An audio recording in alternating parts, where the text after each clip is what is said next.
LJ Brower here, the Near Fall podcast from GardensStateHSWrestling.com.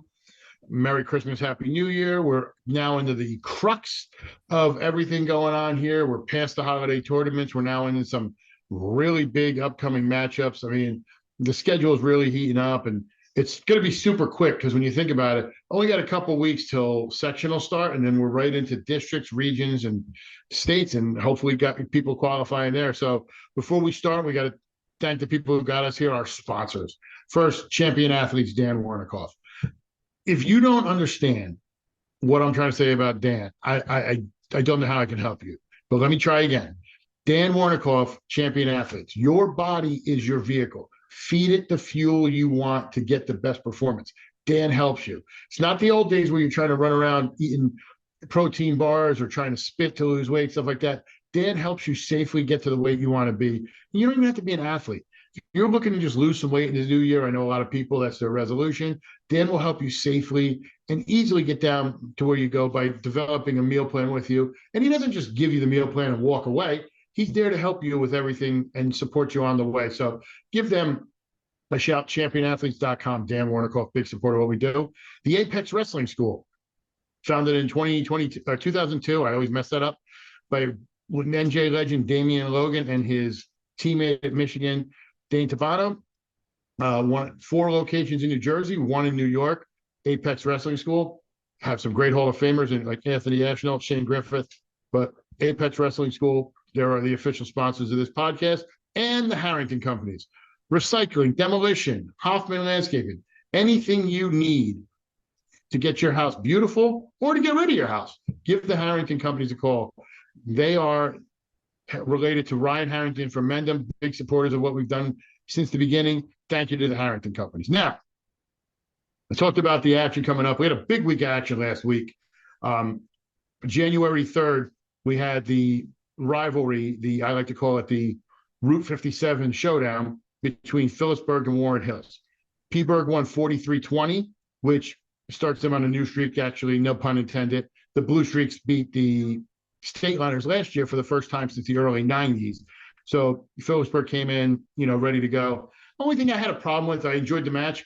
It was strange to me that a match like that wouldn't get more coverage with whatever they did, some commentary, stuff like that. It was just the camera. I felt that was like really a poor job of planning by the host team. Just it should have been more behind it, especially with that team, coming in the way they were, especially after last year's match. But I don't make those decisions. That's above my pay grade. Next night was really the first real night of the Northwest Jersey Athletic Conference division matches. A lot of really big matchups that came through. A couple matches to highlight were Hanover Park beating Part Hills 57-12. Part Hills was the biggest challenger for Hanover Park, so that, unless anything drastic happens, kind of locks up another conference title for the Hornets there. So that should put them there. Unless somebody sneaks up, you never can tell. And, the next match, I was actually somebody who did that, was Dover, who I predicted as my number 1 team in the conference. They lose a tight one to Parsippany. I'm telling you, Coach McMickle out there is doing a great job with Parsippany. That team bottomed out a few years ago just with numbers and everything else. He's been getting kids in there. They have some really good kids going on. It's rebuilding Parsippany, and, that's a good thing. And I've said this to people before, and I said it to them when I filmed the preview video. When Parsippany's good, Morris County Wrestling is good. So, I'm glad to see them, and they got a nice little win there. Then another conference I handled, the Big North, January 5th. That was a huge night. Honestly, the biggest ones kind of were in the Independence Division. There's 2 kind of clear front runners that I think we're going to be seeing from, and I really want to get something with their match coming up at the end of the month, but I think they're going to be really a solid match. Lakeland won 45-31 over Wayne Hills, and Passaic Valley won 42-27 over Wayne Valley. Passaic Valley's had a share of the conference title the last 4 years. Lakeland, an amazing tournament team. I mean, they have some really good hammers. Problem is depth, so we'll see how they, match up. But if they can get those guys who can get out there, even if they're giving up 3 points here or there and they're not giving up the 6, Lakeland's a dangerous team. Watch for them, not only individually, but I think they're going to have a great shot in the Passaic County tournament on the 20th. Another set of results, obviously, the weekend. First real big Saturday that didn't involve a lot of tournaments. Holiday tournaments, so we had some really good action. first, we had some coverage, some guys out of coverage. I'll get to that in a second, but really impressive for Del Barton winning the Catholic duels at CBA. It wasn't a little bit without controversy because number one, St. Joe's Montvale pulled out due to injury and illness. Flu was running rampant. They couldn't field the full team. They did, however, wrestle Don Bosco the night before because they couldn't get a nice conference match. They couldn't reschedule for later on because both teams are wrestling such a hectic schedule, and they won that. But there were some people who were disappointed. I'd rather them wrestle. And everybody who's disappointed about them not going down there, if they had the flu, how thrilled would you be if your team's canceling matches this week because a team came down sick? Like, come on. The stupidity I saw on some of the forums with people complaining about, oh, well, we're banged up. There's a difference between you having some guys hurt and having sick and then going down there with kids who possibly could be infected with the flu. Use some common sense. Stop being so stupid. Sorry, there's just some people that it's high school wrestling. Calm down. Like, relax. They'll wrestle each other and it'll be fine. I said we had some people out of coverage. James Clark did a great job. He was at the Morris Knowles quad. That also had Del Val, Kittatinny, and West Morris. That was a really good one. And I always like that quad. It's always a real competitive quad. The highlight of that quad obviously had to be the Del Val Kittatinny match, which really should be a preview of the Group 1 final if everything falls the way it is. Del Val won that 37-21. I don't know if there's anybody who's beaten Del Val, honestly. And that's not even just in the group. They got some big matchups coming against like P-Berg and other teams in the area. They're a really good team. So it would not shock me if they beat some quality squads. And, the public schools in that area especially are really a coin flip away from a lot of these matches. And when you look at as general in the state, really the best public school in the state is Southern, and they're going to beat pretty much anybody. Like, that's just a given. Southern's on another level.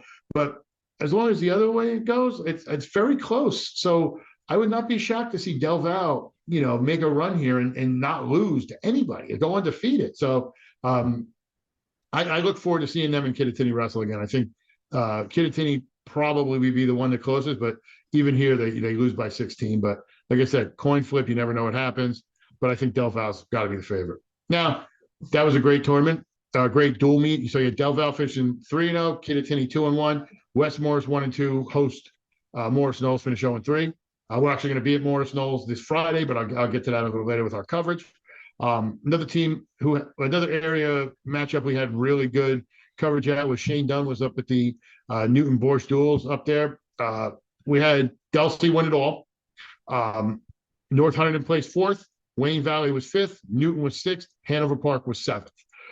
Great matchups up there. I think the final was, if I remember correctly, Delsey and Paulsboro. Delsey wound up winning it. It's always funny, the Battle of the Southern Teams takes place in one of the most northern cities in the state of New Jersey, but wrestling's weird like that. But both matchups we had, both Morris Knowles and Newton, we had a lot of coverage there. Both of them got a lot of interviews with winners from the area and the team.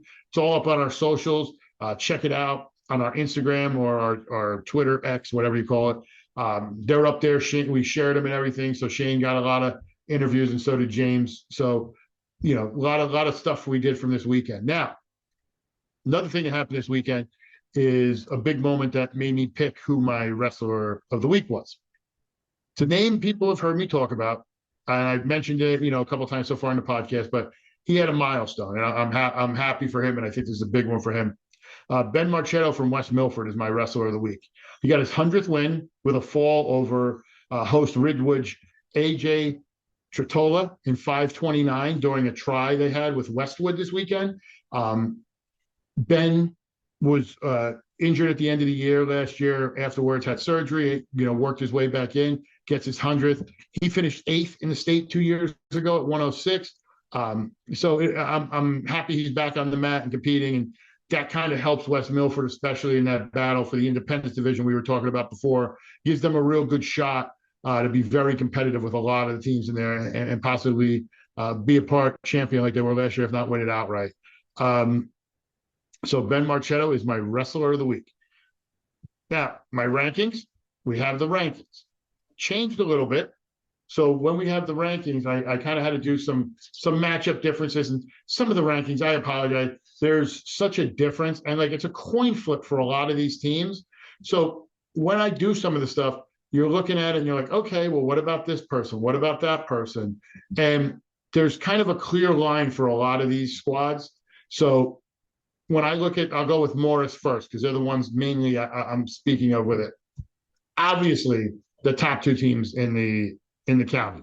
Del Barton number one, Mount Olive number two. By far, Del Barton is going to. If I'll bet my house right now, Del Barton makes it to the non-public A final. Who they face there will be the story. I'm assuming it's St. Joe Montvale, but they're a prohibitive favorite. And then Mount Olive is a prohibitive favorite for Group 4. I mean, there's really nobody I don't think can match up with them. I assume that'll be the finish at the upcoming county tournament at the end for the MCT. Del Barton 1, Mount Olive 2. So yeah, those are my two best teams. And then there's a couple teams I have real faith in. I think they haven't had the greatest run, but I think they're, comparative. You got Hanover Park third. I like them. I think you have a quality match. The team they've already beaten the team number 4, West Morris. They said West Morris has good kids, hammers you see at different positions, but they have some young guys, and we'll see how they can step up. They stepped up so far, but we'll see how they wound up in the area. But number 5, I have Jefferson. Number 6, I have Montville. Number 7, I have Morris Hills. Number 8, I got Roxbury making their debut this week. Number 9, I got Morris Knolls. And number 10 is Butler. Butler jumps into there. They've had a really good, solid start to the season. I've been impressed with what they did. They were really close with the Lakeland team I'm impressed with, so they came in at number 10. Speaking of Lakeland, let's head over to Passaic. In Passaic, and this is one of those coin flip matches, and we're going to actually be covering this match possibly twice, maybe 3 times. We did it last year. Clifton number 1, Passaic County Tech number 2. Clifton won a quad this past weekend, had a tough loss last week to Morris Hills, but Morris Hills is a tough squad. And then Passaic County Tech, last year we covered all 3 matches, one in the Big North duels, which we're doing again this week, one for the regular season match, conference match, and then they also met in the North Group 5, North 1 Group 5 finals. So really close matches. I think it was decided by a total, all 3 matches, of 9 points, if I remember correctly. Clifton won the first one, PCTI won the next 2. So I'm excited to see them. Lakeland, who I talked about, is number 3. Number 4 is Passaic Valley, who we've also talked about. 5 is Wayne Hills. They're also in the Independence division of the Big North, as is West Milford, who's number 6. Pompton Lakes, who's been very impressive in the NJIC, they're number 7.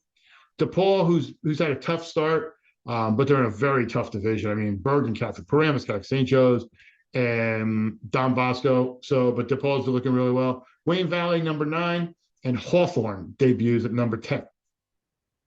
Throw it over to the HWS. My top 10 there. Number 1, Phillipsburg. I mean, top team in the area. Like I said, they're very good. They look good. They're going to get some of their guys back, from injury and health. They're solid. There's nothing more to say. Like me trying to explain to you how good Phillipsburg is and how solid they are, it's almost like a broken record at this point. They're very good. And, I think they'll win their section. I think they'll have a good run here. We'll see how they do at the HWS. I think they should be very competitive, if not win it all. I think it'll be down to possibly, them and the number 2 team, Del Val, in my rankings. But I think it'll be interesting to see how they finish. As I said, Del Val number 2. Before I talked about them. Number 3 is Hunterdon Central. Big match Wednesday on Service Electric. Peaburg is going to host Hunterdon Central. One of those quality matches.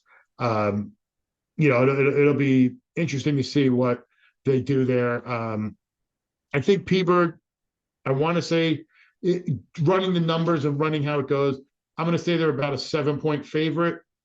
Just looking at how things could match up, it could be a lot closer to that because, that's just Hunterdon Central is a team that always competes. Another team that really does well is High Point. Haven't had the start they wanted, lost to Mount Olive and Southern last week. They don't have that monster hammer in the lineup, but they're still a very good and competitive team. So they're number 4. 5, I got Pope John. 6, I got Sparta, who I've told people, keep an eye on Sparta. Sparta's impressive. So I'm going to see how they do at the HWS. I expect them to finish in the upper part of that. So I mean, that'll be solid. Kittatinny, number 7. Number 8, Warren Hills. Number 9, North Hunterdon. And number 10, Voorhees. So those are my area rankings for there. Now, we talked about some of the rankings. Let's talk a little bit about what we're going to be doing. Obviously, you know, we didn't have any live streams last week, but we still have people out at coverage. We're changing that this week. So, you know, we're going to have a bunch for you this week. So tomorrow night, and this, I love this matchup. I love this matchup. I don't cover Watch on Hills, but they're going to the pit. I was a Warren Hills guy. That pit, I don't care what you say. It's intimidating. The fans are almost on top of you. I love the annual pit match. So we're going to be live streaming that. Now, Wednesday, like I said, there's some good matchups coming up. We're trying to decide, obviously, the state of emergency that was declared, that might change where we're at. If schools are open or such, just check back on the on our social medias for what we're going to be doing there. I'm 99% sure we're going to have something. Just I'm not sure what yet, and I don't want to say anything without, you know, doing it. Thursday, we're off because we're getting ready for a big setup for this weekend. Friday, we're going to be at Morris Knolls. Morris Hills at Morris Knolls. A great rivalry matchup. It'll be live streamed here. Starts at 7:30. Like I said, good local wrestling. You're going to love it. Check it out. You know, I'm going to be on the call. I think we got Shane Dunn on the call with me as well, or James Clark. I'm not 100% sure. I know that we have them scheduled for a lot of stuff this weekend. And then Saturday in the morning at 10 a.m., we're going to be doing the Big North semifinals. That'll be at PCTI. I'll be on one mat, and then James Clark will be on the other mat. We'll call it solo. And then the finals we're going to be doing at most likely 12:30, I'm going to say. I think they're going to start 12 at 12:30. We'll have the links up. We'll be doing the first place and third place for the Big North Conference public duels. So that'll be a good one. We did it last year. That was the first of the trilogy between Clifton and PCTI. It's always good wrestling. Big North is a great, you know, conference, and they always have some really good wrestling there. And then after that, we're going to head out, and we're going to do a special. We're going to do a special Hunterdon Warren Sussex Championship special. We're going to talk to all the champions who win at the HWS, and we're going to have a special podcast where we kind of put it up, and it's just every winner at every weight, kind of talking about getting the feeling. You know, you got some champs who have done it before, first-time freshmen who win it, you know, seniors who have won it multiple times. We're going to get them all. So tune in this weekend. We'll have it there, you know, and doing that. And speaking of the Hunterdon Warren Sussex tournament, I've been, and not only that, but just in general, I've been getting a lot of emails, and I wanted to wait to address it till I had it all set up. So I wanted to, you know, address something.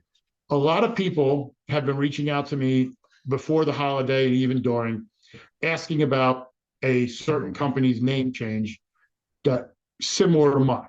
And yes, I've noticed. I don't live with my head under, you know, a rock. I don't do that. So I have a statement that I'm going to read that will kind of address that. And it's going to be the only statement I say on it until, you know, I'm told I can say otherwise. So please bear with me. To our loyal fans and supporters, over the last 11 years, GardenStateHSWrestling.com has been committed to providing top-notch coverage of high school wrestling in northern New Jersey. Our team remains committed to that mission as we are extremely passionate about high school wrestling. Unfortunately, Garden State HS Wrestling, LLC, has occasionally fielded inquiries about whether we are affiliated with Morris Sussex Sports. Further complicating the matter, Morris Sussex Sports now appears to be holding itself out as Garden State Sports. This rebrand has unquestionably caused further confusion amongst our fans, as evidenced by recent comments and questions.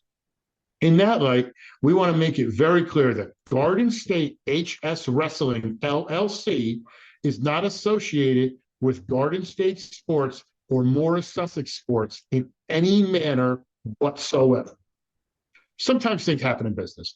While we don't agree with it, especially given the proximity and connection between the two entities and the type of services we both provide, Garden State HS Wrestling LLC is currently attempting to resolve the issue in a very reasonable and amicable manner, so we may all get back to focusing on the high school wrestling season. While doing so, we would like to thank each and every one of you for your continued support of our mission. Sincerely, Garden State HS Wrestling LLC, Donald Brower, and all our staff. Now, before we go, now that we've got that out of the way, follow us, as I said, for all our upcoming stuff on social media at Garden State HS Wrestling on Facebook, on Twitter at Garden State HSW, on Instagram, GardenStateHSWrestling.com, on YouTube. Like and subscribe. You can click on it. You'll get notified when we have anything come out as far as any of our content, our live streams, these podcasts, everything else. And also, if you're interested in having us come out on a live streaming event, just click on the email above. You could do that. You could want it to be a sponsor. Please fill out one of the sponsor forms. It's on your ad here. Click on it. It'll send an email directly to me. I'll be back with you in 24 hours. We're very affordable. We're very cost effective. We're not trying to retire on this. We're not trying to do anything like that. We're trying to promote wrestling and help spread the word about you. And also thank you to Sports Clips, Florham Park. They filled out the form. They are our newest sponsor for Hanover Park. So please visit them. I use them for the limited hair I have left. But if you're interested in being a part of what we're doing here and you want to jump on that train, I'll be the conductor. That was a horrible whistle. Is that better? This train's a rolling and we ain't stopping. So like I said, check us out this week. Congratulations to everybody who's won. Ben Marchetto, also our wrestler of the week. But for Jared, the podcasting legend, for Shane Dunn, James Clark, and all the rest of the crew, we'll see you this week.